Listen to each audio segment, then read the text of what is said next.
ലേവ്യർ 13:1-59 വരെയുള്ള വാക്യങ്ങൾ. ഗ്രഹങ്ങൾ കർത്താവ് മോശയോട് അഹരോനോട് അരുളി ചെയ്തു, ഒരാളുടെ ശരീരത്തിൽ തടുപ്പോ പരുവോ പാണ്ടോ ഉണ്ടാവുകയോ അത് കുഷ്ഠമായി തോന്നുകയോ ചെയ്താൽ പുരോഹിതനായ അഹരോന്റെയോ അവന്റെ പുത്രന്മാരായ പുരോഹിതന്മാരിൽ ഒരുവന്റെ അടുക്കൽ അവനെ കൊണ്ടുപോകണം. പുരോഹിതൻ രോഗബാധിതമായ ശരീരഭാഗം പരിശോധിക്കണം. അവിടെയുള്ള രോമം വെളുത്തതും അവിടം ചുറ്റുമുള്ള ഭാഗത്തേക്കാൾ കുഴിഞ്ഞതുമാണെങ്കിൽ അത് കുഷ്ഠമാണ്. പരിശോധിക്കുന്നതിന് ശേഷം അവർ അശുദ്ധനാണെന്ന് പുരോഹിതന്മാർ പ്രഖ്യാപിക്കണം. എന്നാൽ ശരീരത്തിലെ പാണ്ട് വെളുത്തതെങ്കിൽ ചുറ്റുമുള്ള ത്വക്കിനേക്കാൾ കുഴിഞ്ഞതോ അതിലുള്ള രോമം വെളുത്തതോ അല്ലെങ്കിൽ അവൻ 7 ദിവസത്തേക്ക് പരീക്ഷണാർത്ഥം മാറ്റി താമസിപ്പിക്കണം.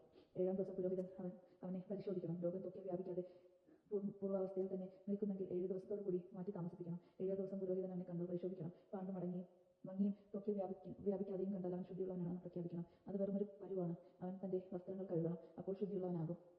പുരോഹിത സാക്ഷ്യത്തിന് ശേഷം ഒരു ശരീരത്തിൽ വ്യാപിക്കുന്നുവെങ്കിൽ അവൻ പുരോഹിതന്റെ അടുക്കൽ വീണ്ടും പോകണം. പരിശോധനയിൽ പരു ശരീരത്തിൽ വ്യാപിച്ചതായി കണ്ടാൽ അവൻ അശുദ്ധനാണെന്ന് പ്രഖ്യാപിക്കണം. അത് കുഷ്ഠമാണ്. കുഷ്ഠം ബാധിക്കുന്നവനെ പുരോഹിതന്റെ അടുക്കൽ കൊണ്ടുപോകണം. പുരോഹിതൻ അവനെ പരിശോധിക്കണം. ശരീരത്തിലെ തടുപ്പും ആ ഭാഗത്തെ രോമവും വെളുത്തിരിക്കുകയും അതിൽ ജലം നിറഞ്ഞിരിക്കുന്നതും ചെയ്താൽ അത് പഴകിയൊരു കുഷ്ഠമാണ്. അവർ അശുദ്ധിയിൽ നിന്ന് പ്രഖ്യാപിക്കണം. അവനെ പരീക്ഷണാർത്ഥം മാറ്റി താമസിക്കേണ്ടതില്ല. തല മുതൽ കാല് വരെ കാണാവുന്ന ഭാഗത്തെല്ലാം കുഷ്ഠം വ്യാപിച്ചിട്ടുണ്ടെങ്കിൽ പുരോഹിതൻ അവനെ പരിശോധിക്കട്ടെ. കുഷ്ഠം അവന്റെ ശരീരത്തിൽ എല്ലായിടത്തും വ്യാപിച്ചിരിക്കുന്നുവെങ്കിൽ അവൻ ശുദ്ധിയുള്ളവനാണെന്ന് പ്രഖ്യാപിക്കണം. ദേഹമാസകലം വെളുത്തിരിക്കുന്നതിനാൽ അവൻ ശുദ്ധിയുള്ളവനാണ്.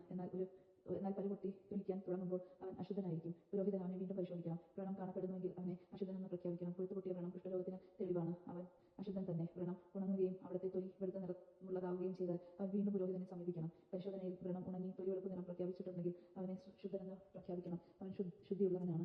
വ്രണം ഉണങ്ങിയതിനു ശേഷം സ്ഥാനത്ത് വെളുത്ത തടുപ്പോ ചുവപ്പോ വെളുപ്പും ചേർന്ന് പാണ്ടോ ഉണ്ടായാൽ അത് പുരോഹിതനെ കാണിക്കണം. പരിശോധനയിൽ അവിടെ ചുറ്റുമുള്ള ത്വക്കിനേക്കാൾ കുഴഞ്ഞതും ആ ഭാഗത്തെ രോമം വെളുത്ത് ഇരുന്നാൽ പുരോഹിതൻ അവൻ അശുദ്ധനെന്ന് പ്രഖ്യാപിക്കണം. അതാ വ്രണത്തിൽ നിന്നുണ്ടായ കുഷ്ഠരോഗമാണ്. എന്നാൽ രോമം വെളുക്കുകയോ ആ ഭാഗം ചുറ്റുമുള്ള ത്വക്കിനേക്കാൾ കുഴിയുകയോ ചെയ്യാതെ നിറം മങ്ങിയിരുന്നാൽ അവന് പരീക്ഷണാർത്ഥം 7 ദിവസത്തേക്ക് മാറ്റി താമസിക്കണം. പാണ്ട് ശരീരത്തിൽ വ്യാപിച്ചിട്ടുണ്ടെങ്കിൽ പുരോഹിതൻ അവനെ അശുദ്ധനെന്ന് പ്രഖ്യാപിക്കണം. അവൻ രോഗബാധിതനാണ്. എന്നാൽ ശരീരത്തിൽ വ്യാപിക്കാതെ പൂർവ്വാവസ്ഥയിൽ തുടരുന്നുണ്ടെങ്കിൽ അത് വ്രണത്തിന്റെ പാട് മാത്രമാണ്. പുരോഹിതൻ അവനെ ശുദ്ധനാണെന്ന് പ്രഖ്യാപിക്കണം. ശരീരത്തിൽ പൊള്ളലേൽക്കുകയും ആ ഭാഗത്തെ മാംസം വെളുത്തോ അരണ്ട് ചുമന്നോ ഇരിക്കുകയോ ചെയ്താൽ പുരോഹിതൻ അത് പരിശോധിക്കണം. ആ ഭാഗത്തെ രോമം വെളുത്തും അവിടുത്തെ ചുറ്റുമുള്ള ത്വക്കിനേക്കാൾ കുഴിഞ്ഞതുമാണെങ്കിൽ അത് പൊള്ളലിൽ നിന്നുണ്ടായ കുഷ്ഠമാണ്. അവനെ അശുദ്ധനായി പ്രഖ്യാപിക്കണം. അത് കുഷ്ഠം തന്നെ. എന്നാൽ രോമം വെളുക്കുകയോ അവിടെ ചുറ്റുമുള്ള ത്വക്കിനേക്കാൾ കുഴിയുകയോ ചെയ്യാതെ നിറം മങ്ങിയിരുന്നാൽ പുരോഹിതൻ അവനെ 7 ദിവസത്തേക്ക് പരീക്ഷണാർത്ഥം മാറ്റി താമസിപ്പിക്കണം. 7-ാം ദിവസം അവൻ പരിശോധിക്കണം. അത് ശരീരത്തിൽ വ്യാപിച്ചിട്ടുണ്ടെങ്കിൽ അവനെ അശുദ്ധനായി പ്രഖ്യാപിക്കണം. അത് കുഷ്ഠരോഗമാണ്. എന്നാൽ പാണ്ട് ശരീരത്തിൽ വ്യാപിക്കാതെ അതേ സ്ഥാനത്ത് മാത്രം മങ്ങിയിരുന്നാൽ അത് പൊള്ളലിൽ നിന്നുണ്ടായ തടിപ്പാണ്. പുരോഹിതൻ അവനെ ശുദ്ധനായി പ്രഖ്യാപിക്കണം. ഒരു പുരുഷന്റെയോ സ്ത്രീയുടെയോ തലയിലോ താടിയിലോ വ്രണമുണ്ടായാൽ പുരോഹിതൻ അത് പരിശോധിക്കണം. അവിടെ ചുറ്റുമുള്ള ത്വക്കിനേക്കാൾ കുഴിഞ്ഞതും അതിലെ രോമം നേർത്ത് മഞ്ഞ നിറത്തിലുള്ളതുമാണെങ്കിൽ അവനെ അശുദ്ധനായി പ്രഖ്യാപിക്കണം. അത് ചിരങ്ങലാണ്. തലയിലോ താടിയിലോ കുഷ്ഠം.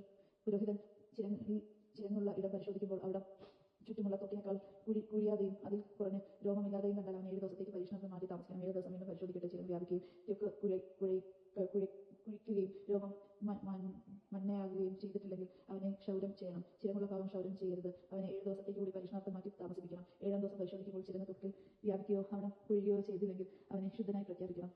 അവൻ തന്റെ വസ്ത്രങ്ങൾ കഴുകി ശുദ്ധനാകട്ടെ. എന്നാൽ ശുദ്ധീകരണത്തിന് ശേഷം ചിരങ്ങ് പടരുകയാണെങ്കിൽ പുരോഹിതൻ അവനെ പരിശോധിക്കണം. ചിരങ്ങ് പടർന്നിട്ടുണ്ടെങ്കിൽ മഞ്ഞ രോഗമുണ്ടോ എന്ന് നോക്കേണ്ടതില്ല. അവൻ അശുദ്ധനാണ്. പരിശോധനയിൽ ചിരങ്ങ് വ്യാപിക്കാതെ അത് കുറഞ്ഞ കറുത്ത രോമം വളർന്നിട്ടുണ്ടെങ്കിൽ അവൻ രോഗവിമുക്തനായിരിക്കുന്നു. അവൻ ശുദ്ധനാണ്. അവനെ ശുദ്ധനായി പ്രഖ്യാപിക്കണം. ഒരു പുരുഷനോ സ്ത്രീയോ ശരീരത്തിൽ എവിടെയെങ്കിലും വെളുത്ത പാടുണ്ടായാൽ പുരോഹിതൻ അത് പരിശോധിക്കണം. പാണ്ടിന് മങ്ങിയ വെള്ള നിറമാണെങ്കിൽ അത് ത്വക്കിലുണ്ടാകുന്ന ചുണങ്ങാണ്. അവൻ ശുദ്ധിയുള്ളവനാണ്. തലയിൽ നിന്ന് മുടി കൊഴിഞ്ഞു പോയിട്ടുള്ളവൻ കഷണ്ടിയാണ്. പക്ഷേ അവൻ ശുദ്ധനാണ്. തലയുടെ മുൻഭാഗത്ത് നിന്ന് മുടി കൊഴിഞ്ഞു പോയിട്ടുള്ളവന്റെ നെറ്റി കഷണ്ടിയാണ്. അവൻ ശുദ്ധനാണ്. എന്നാൽ തലയിൽ കഷണ്ടിയുള്ള ഭാഗത്ത് ചുമപ്പ് കലർന്ന വെളുത്ത പാടുണ്ടെങ്കിൽ അത് കഷണ്ടി ഈ തലയുണ്ടാക്കുന്ന കുഷ്ഠമാണ്. പുരോഹിതൻ അവനെ പരിശോധിക്കണം. തടുപ്പ് ശരീരത്തിൽ കാണുന്നതുപോലെ ചുവപ്പ് കലർന്ന വെള്ള നിറമുള്ളതാണെങ്കിൽ അവൻ കുഷ്ഠരോഗിയും അശുദ്ധനുമാണ്. അവനെ അശുദ്ധനെന്ന് പ്രഖ്യാപിക്കണം. കുഷ്ഠമുള്ളവൻ കീറിയ വസ്ത്രം ധരിക്കുകയും മുടി ചീകാതിരിക്കുകയും മേൽചുണ്ട് തുണി കൊണ്ട് മറയ്ക്കുകയും അശുദ്ധനെന്ന് വിളിച്ചു പറയുകയും വേണം. രോഗമുള്ള കാലമെല്ലാം അവൻ അശുദ്ധനാണ്. അവൻ പാളയത്തിന് വെളിയിൽ ഒരു പാർപ്പിടത്തിൽ ഏകനായി വസിക്കണം. വസ്ത്രശുദ്ധി.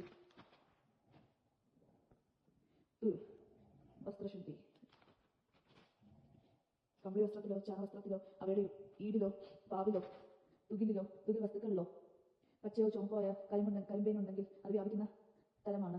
അത് പുരോഹിതനെ കാണിക്കണം. അവനത് പരിശോധിച്ചതിന് ശേഷം 7 ദിവസത്തേക്ക് പരീക്ഷണാർത്ഥം അടച്ചു സൂക്ഷിക്കണം.